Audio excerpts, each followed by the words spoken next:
April 21, 1934. In a small dental clinic in the Juarez neighborhood of Mexico City, a 34-year-old woman signs a consent form with a trembling hand. Her name is Sara García. Minutes later, the dentist turns off the motor of the handpiece and says something that no actor of the time would have imagined hearing. "Are you sure? Those are 14 healthy teeth." She nods without saying a word. The first pull sounds sharp, like a branch breaking. The second pulls a trickle of blood that runs down the corner of her mouth. The third makes her clench her fists. The assistants look at each other in horror. In less than an hour, the woman who had played elegant young women in the theaters of the 1920s is unrecognizable, without teeth, with a sunken face, transformed by her own decision into a premature old woman. No one in that room knows that this sacrifice will change the future of Mexican cinema forever. No one knows that this woman will pay for that role with more than teeth. She will pay for it with her private life, with her body, with her only daughter, and with a silence that will last for decades. They also do not know that behind the myth of the grandmother of Mexico lies a stifled mourning, a young grave, and a will that will end up in the hands of someone who does not share her blood. In this video, you will see the full story. The death of Maria Fernanda, her 20-year-old daughter. The medical files that record the progress of the typhoid fever that consumed her in 1940. The unpublished photographs of Sara carrying a small white box in the Spanish Pantheon. The legal document in which she gave all her assets to a woman with whom she shared her life in secret. The loneliness of her last days in the ABC hospital.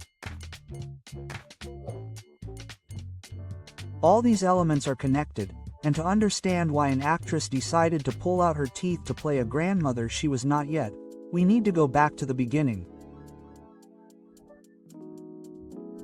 September 8, 1895. In a modest house in Orizaba, Veracruz, amidst the smell of damp tobacco and burning coal, a girl who should never have survived is born. She is the youngest of 11 siblings, the only one who will survive to adulthood. She will be named Sara García Hidalgo, daughter of Isidoro Garcia, a cold Andalusian immigrant, and Felipa Hidalgo, a fragile woman who would die when Sara was barely 5 years old. Her father would follow shortly after. At less than a decade old, Sara learns the first great lesson that will shape everything to come. In this world, no one saves you, you save yourself. She is sent to live with distant relatives in Mexico City, where the shy girl grows up amid silences, sewing, and long afternoons watching from the window as other families return together to dinner. That absence will stay with her for the rest of her life, an open wound that never healed. At 17, she gets her first job as a teacher, but fate has other plans. In 1917, she accidentally stumbles onto the set of a silent film to accompany a friend, and the director, fascinated by her intense gaze, offers her a small role. That day, Sara quit teaching and embraced an uncertain future in film. No one could have imagined that this skinny girl would become one of the pillars of the golden age of Mexican cinema. In 1918, she marries the Spaniard Fernando Ibáñez, a charming man by day and a womanizer by night. The marriage lasts as long as the illusion lasts. Before the divorce, however, the only thing that will truly matter in Sara's life is born, her daughter Maria Fernanda Ibáñez, born in 1920. When Fernando disappears without looking back, Sara becomes a single mother in a world that does not forgive single women. She films by day, washes clothes by night, memorizes scripts while rocking her baby to sleep. Her love for her daughter is absolute, fierce, almost obsessive. Maria Fernanda is not just a daughter, she is her home, her roots, the only proof that life can be kind.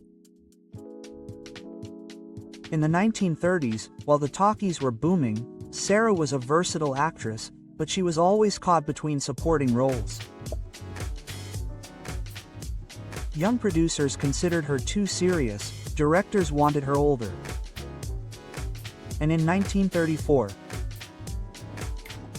after losing a key role to an actress with an older face, Sara decided to defy nature. She sat in front of the mirror and saw the gates of time etched into her still young skin. She understood that the only path to economic stability and therefore the only protection for Maria Fernanda was to transform herself into something she was not yet, something that no one else would think of doing, something irreversible. That impulse, born of poverty, fear of abandonment, and the need to secure her daughter's future, would lead her directly to the dentist's office, where her legend would begin. Before becoming the grandmother of an entire country, Sara was an orphan, an invisible young actress, and a mother desperate not to repeat the story of abandonment that had left its mark on her. And it was that obsession with giving her daughter a life that she never had that pushed her to make such an extreme decision that would change the course of Mexican cinema forever. Because great tragedies do not begin with a scream, they begin with a silent fear. And Sara's fear in 1934 was about to transform into sacrifice in early 1934. When Mexico City still smelled of old tramways and freshly baked bread at dawn, Sara García walked every night from the Azteca studios to her small apartment in the Roma neighborhood, with a script under her arm and a certainty in her heart. She knew that time was running out.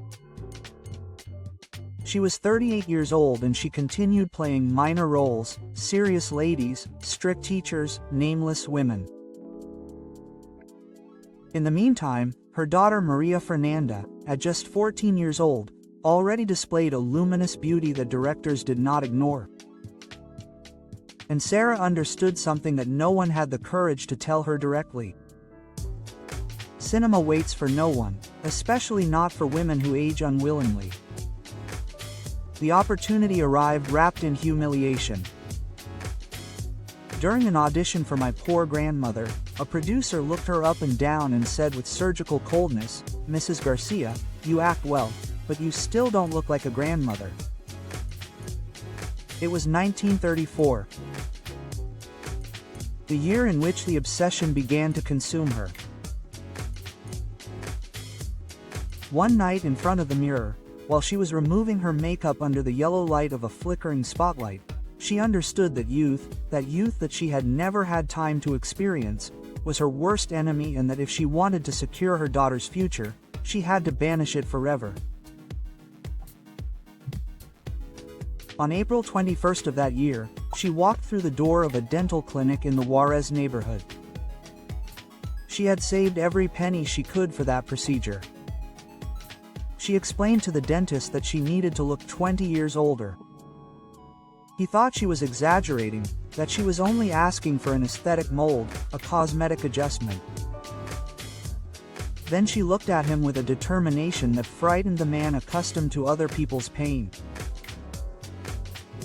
She told him that she wanted him to extract 14 healthy teeth, all the back teeth, all the ones that would change the structure of her face. The dentist refused at first, but Sara was not an actress at that time. She was a desperate mother and a woman willing to tear her future away, just so that her daughter could have one. What happened in that room was reported in yellowed medical papers that no one has seen in 80 years. A tug, a crack, a gasp. The second tug made her close her eyes so tightly that tears fell onto her gown. The third left a trickle of blood running down her neck. Finally, when the dentist turned off the lamp and removed his gloves, the woman in front of the mirror was no longer the same. Her cheeks were sunken, her jaw seemed longer, and her smile had become a cavity of shadows. But Sara smiled. She knew that a character who would make her immortal had just been born. That night she arrived home with an ice pack on her cheek and a pain that pierced her skull. Maria Fernanda was waiting for her with a cup of tea. Sara told her that everything was fine, that it was just treatment. But while her daughter slept in the next room, she looked at herself in the mirror again and for the first time saw the silhouette of Mexico's grandmother, the grandmother that the country would adopt, the grandmother that everyone would love and who would end up devouring the woman behind the myth.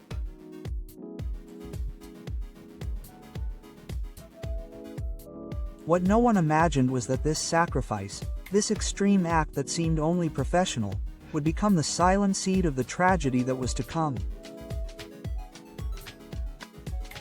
Because while Mexico gained a grandmother, Sara was losing something much deeper, the possibility of continuing to be herself. And when a person tears the future away in one go, sooner or later the past takes its toll. October 17, 1940, dawned unusually cold in Mexico City.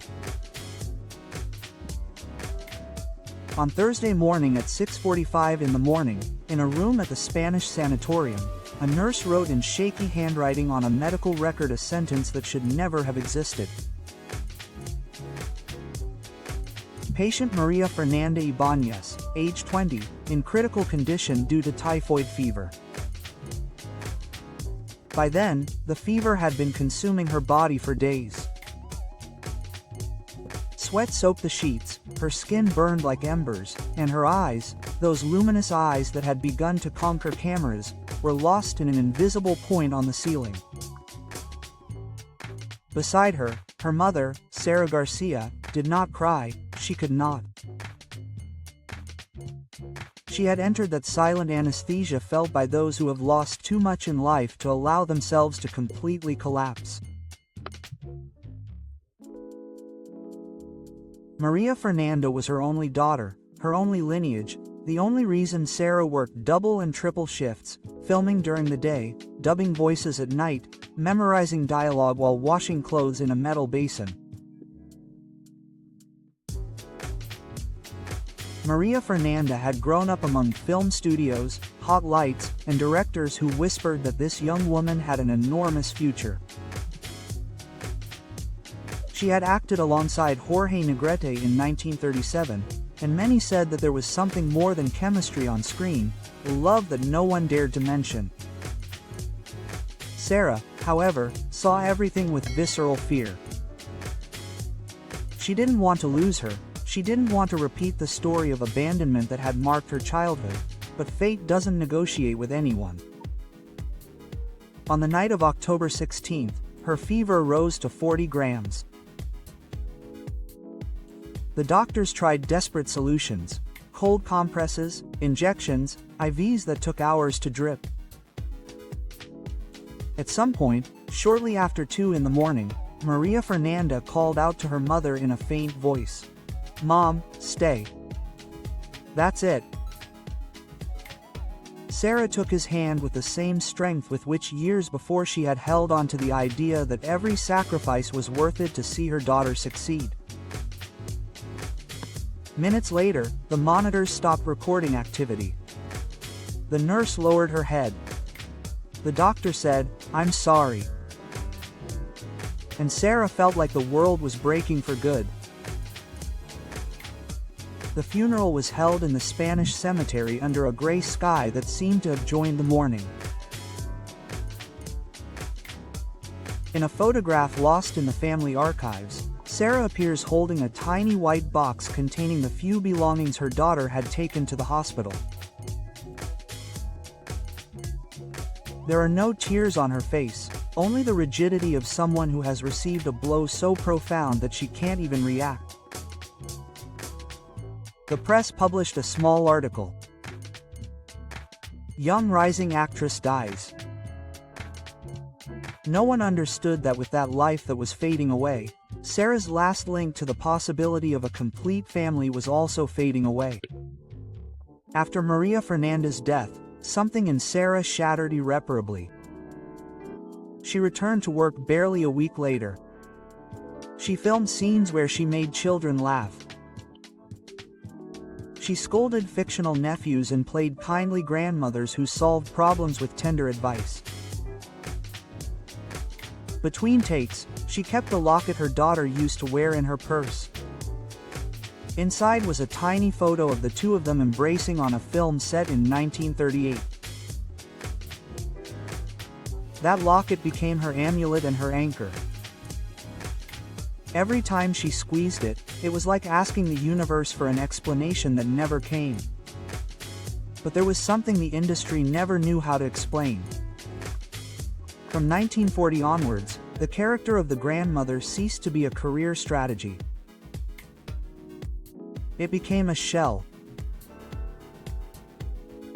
Sara aged her body, her voice and her gestures as if she wanted the world to leave her alone. As if playing the grandmother of thousands was easier than accepting that she was no longer anyone's mother. Every time she hugged a young actor on screen, every time she scolded firmly or caressed a cheek with that tenderness built on pain, the audience saw an endearing grandmother. But behind those scenes was a wound that bled silently.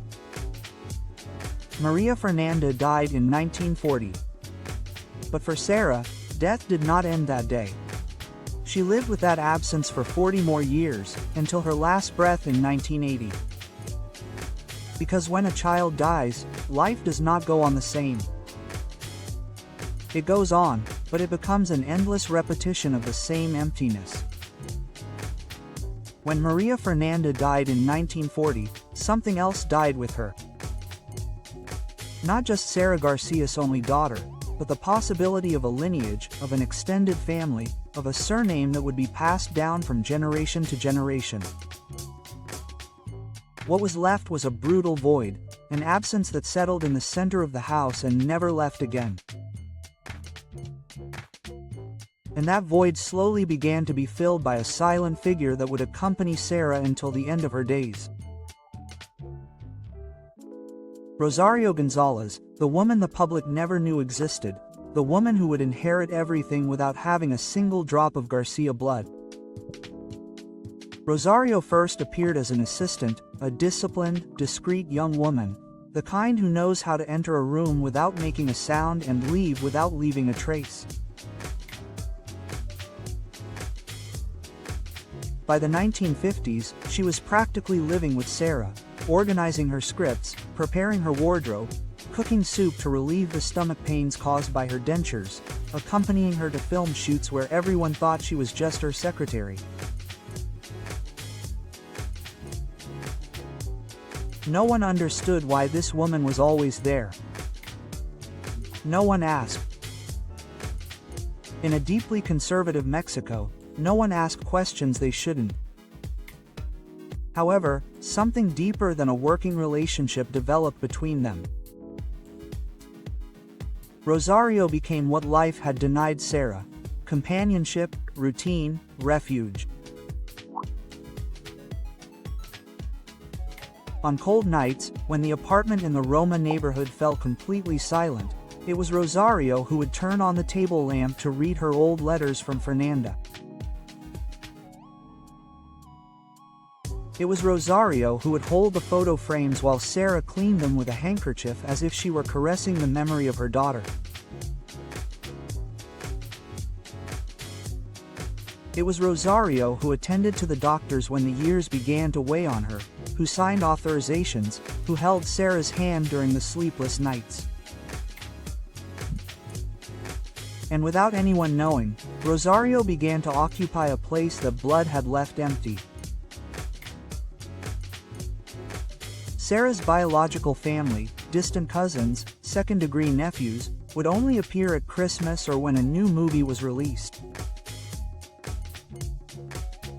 They were never there at dawn, never in the hospitals, never on days of pain. Rosario, yes, always. And Sara knew this better than anyone. That's why, when the 70s arrived with the shadow of her increasingly fragile health, Sara made a decision that would change the fate of everyone around her. One Thursday in 1976. In a notary's office in the Colonia del Valle, she signed a document that would reconfigure her family history. All her assets, all her properties, all her royalties, all her image rights, including the agreements with Nestle for Abuelita chocolate, would pass into the hands of Rosario Gonzalez.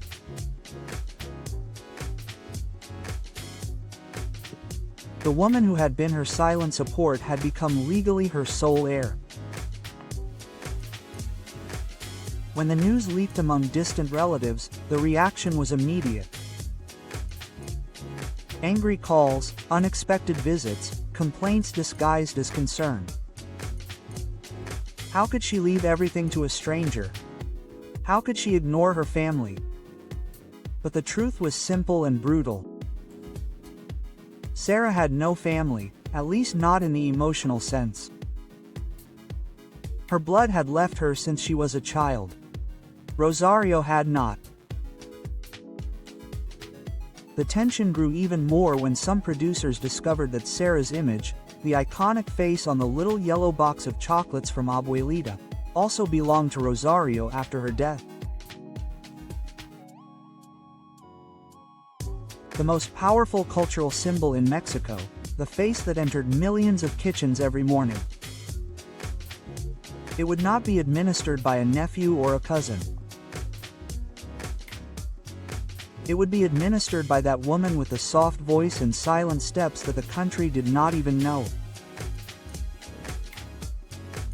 And so began a Cold War that did not break out while Sara was alive, but which broke out with fury on November 21, 1980, when the actress died at the ABC hospital.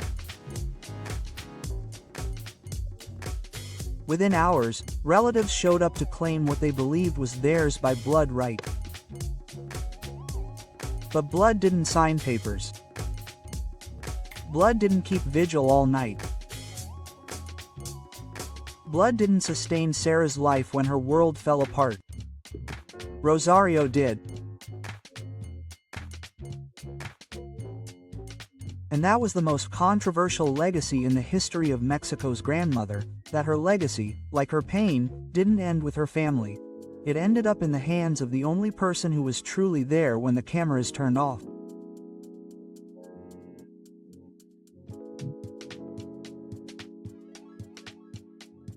When Maria Fernandez's death hit Sara's life like a burning brick, many thought that time would heal her, that the actress would take refuge in her career and move on.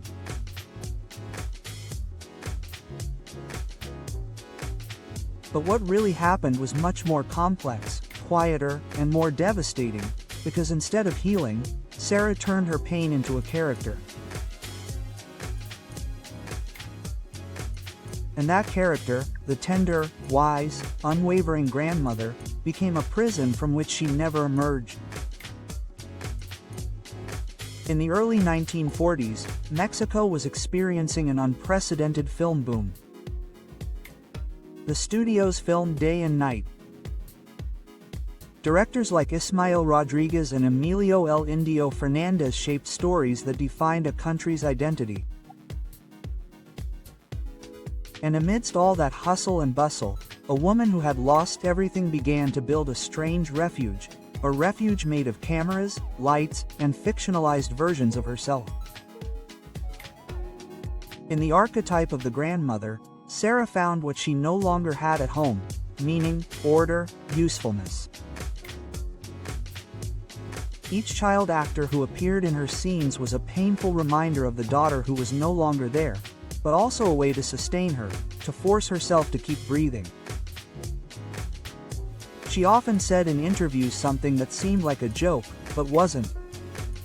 "I have thousands of grandchildren on screen." No one understood that this phrase was literally the way she kept her heart beating. In 1947, during the filming of Los Tres Garcia, she met Pedro Infante, and the chemistry between them was so natural that the press said they seemed like family off camera. What no one knew was that, in a way, Sara projected onto him the son she never had. She took care of him on the set, corrected his sentences, scolded him if he was late, and made him soup during breaks. Pedro, with the warmth he had even on the hardest days, called her "little mother." She smiled, but behind that kind gesture there was a deep pain. She knew that he was not her son, that he could not be hers, that fate had taken away even the possibility of a true replacement. When Pedro Infante died in 1957, Sara experienced that grief as if she had lost a family member. She did not attend the public funeral. She could not bear to see another tomb, another coffin, another young man who had left too early. They say that she locked herself in her house for 3 days, praying, looking at old photographs, and clutching her daughter's medallion between her fingers. It is not known if she cried, because Sara had mastered the art of crying without tears. And while the entire nation applauded her as Mexico's grandmother, her private life remained frozen. She slept in the same house where her daughter once lived, in the same room where she kept letters, dresses, and even a comb that still contained Maria Fernanda's hair. Rosario Gonzalez, always silent by her side, was the only witness to the emotional museum that Sara built behind closed doors. The repeated cycle wasn't just emotional, it was also professional. For 4 decades, producers called her for the same type of role. The lady who prays, the grandmother who gives advice, the wise matriarch who keeps the family together. No one dared to offer her a different role, and she didn't ask for one either. She didn't want to escape. She couldn't escape. She had become everyone's grandmother because she could no longer be anyone's mother. In the 60s, when cinema began to decline and television took over, Sara didn't try to reinvent herself. She clung to her character like a castaway to a piece of wood. Every Christmas, she would record specials where she would hug children she didn't know, where she would improvise lines of tenderness that seemed like improvisations but were rituals, ways of holding on, ways of not forgetting. It is said that in 1975, during a recording, a child actor grabbed her arm and called her "Grandma," without it being in the script. The entire studio fell silent. Sara looked at him and for a second her face broke. No one understood that fracture, but Rosario did. It was the weight of 35 years of phantom motherhood falling on her again.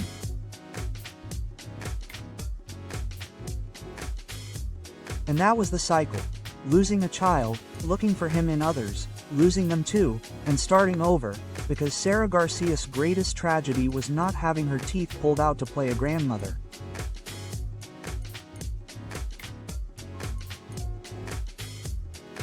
The tragedy was becoming the grandmother of an entire country, with no one to hug at home when the cameras were turned off. November 21, 1980, dawned with the same strange silence that had marked every decisive moment in Sara Garcia's life. A silence that seemed like an announcement, a portent, a closure. At 6 a.m., in a room at the ABC hospital in Observatorio, a nurse opened the door to check the vital signs of the patient in bed 214.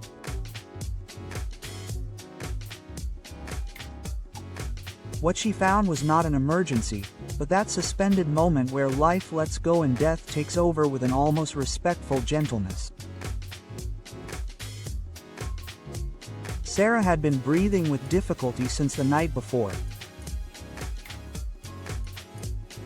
The doctor had warned that the pneumonia was severe, that in fragile bodies like hers, fragile not because of age, but because of 4 decades of forcing the body to hold a character, the chances were minimal.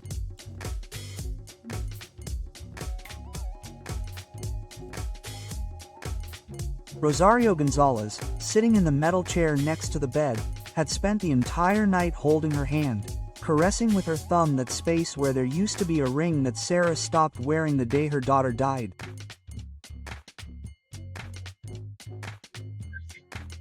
At 6:27, according to the medical report signed in blue pen, the heart of the grandmother from Mexico stopped. There were no machines beeping, no screams, no running down the hallway. She died as she had lived since 1940, in silence. Rosario looked up at the switched-off monitor as if waiting for a signal. It didn't come. Only then did she allow herself to cry. Tears she had been holding back for 40 years out of respect, loyalty, and love. Meanwhile, outside the hospital, the news spread like wildfire. Radio stations interrupted their programming to announce the death of the woman who had been the grandmother of millions. Television stations prepared last-minute specials. Newspapers sent out urgent editions with headlines that spoke of the departure of an icon, the light that was going out in Mexican cinema, the farewell of our eternal grandmother.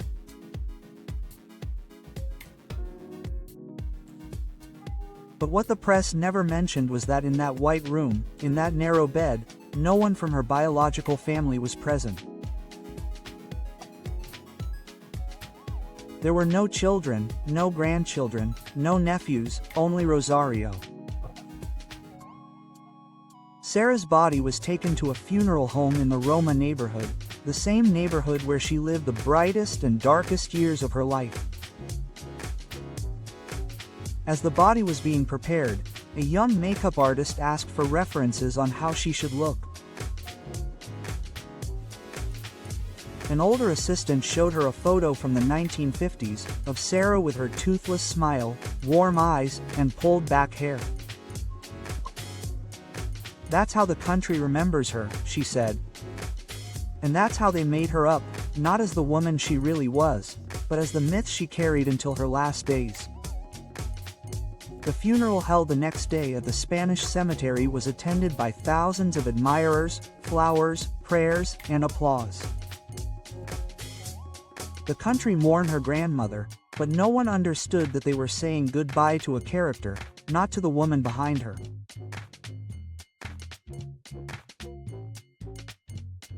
That woman, the real one, had died alone a long time ago, the day she lost her daughter, because in the end, when life closes the curtain, what remains is not the character that the world applauded, but the emptiness that one had to learn to inhabit without anyone noticing.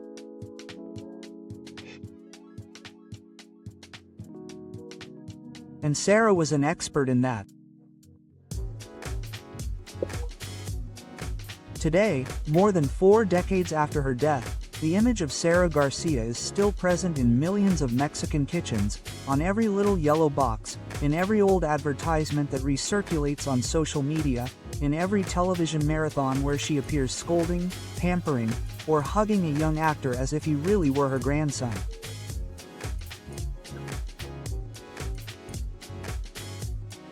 But behind that soft smile, the perfectly arranged shawl and the maternal gesture that seemed natural, there remains a question that people never wanted to ask.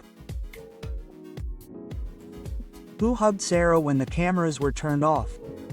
The country adopted her as a grandmother, but she died without a family. And yet, even in that solitude, something curious happened after her departure. Mexico continued to cherish her memory as if she were a close relative. During the 80s and 90s, her figure became a national symbol, an emotional refuge for those who grew up watching her movies every Christmas, every Mother's Day, every afternoon when television repeated those stories where the family always reconciled in the end.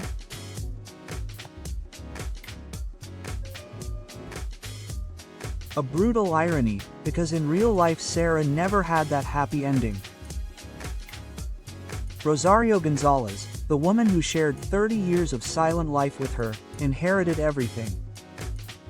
Properties, royalties, image rights. Many criticized it, few understood.